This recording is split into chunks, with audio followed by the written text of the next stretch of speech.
The French-Indian War just ended, and it was like after the Quartering Act, I think, and some of the colonists started to move west. Because they didn't want to be... Yeah, and then because the Native Americans felt threatened, they attacked. And well, they felt threatened because they thought that they were gonna... They would take over their land and like their culture and their the colonists actually moved west because they had won. Britain had already won all that land over there, and so they wanted to colonize there. But then the Indians, as in the script, the Native Americans attacked them because they were scared of them, and they suffered, and the British suffered a lot of casualties because of that. 2,000 colonists got killed, and because they won, the French were like, all this land here, pretty much, so all that is now Britain land, and it's got. And the Native Americans, they attacked the colonists because.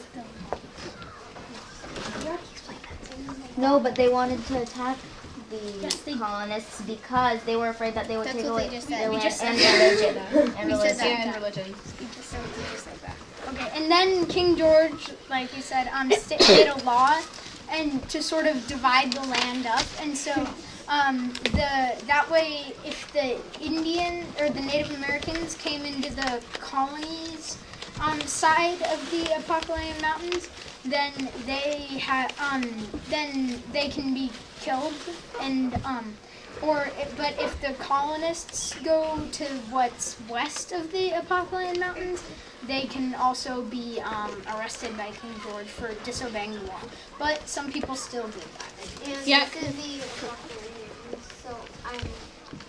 So it's somewhere here, like here, like maybe in the middle. I don't know if it's right here, but that would be like the Native Americans, and this side would be. For all the unpopular taxes were repealed, except the tea taxes. Colonists liked tea, but wouldn't buy it from the British, and the British lost a lot of money. They made a law that colonists could only buy tea from the biggest tea company, the British East India Company. The British thought the colonists would give up and buy the tea, but they were angry they could only buy tea from one company, and that another law was passed for that law.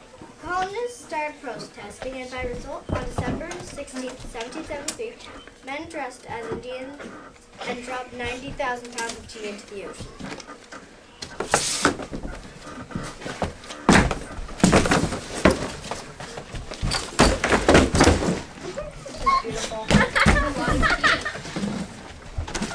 One man was caught stealing tea and was stripped of his pride and sent home to India.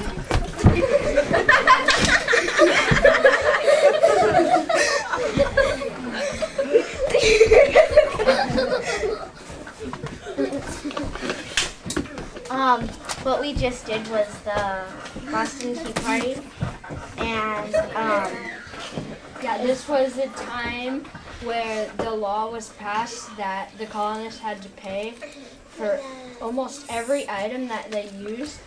They had to pay taxes on it to Britain. And so this was their act of kind of their way of returning.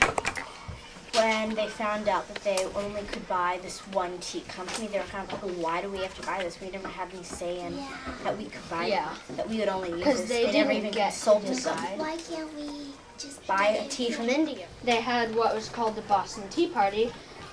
They're like, we don't want to buy from you. And they dressed as Native Americans, and they did it really quietly. They didn't like go like, ah, they were just kind of like just throwing it over very calmly. Yes, and they're dressed as Native Americans, so if any soldiers were close or were like spying or anything like that, they would think they were Native Americans that were dumping the tea. And so this was kind of their way of saying, hey, we don't want to buy from you guys anymore. Who cares? This is just really unfair. And so they threw all that tea overboard. And the British got the message. 9,000 pounds. Oh yeah, 9,000. Questions? Pretty good. Do you know why it would be okay for the Native Americans to steal the tea, but not the colonists? Well, it wouldn't be really okay for either. It's just that they didn't want the colonists being blamed. Because they weren't Because it wouldn't have made a difference if they had dressed up as, like, people from France. It wouldn't have made a difference. They just chose Native Americans because it's likely because Native Americans live closer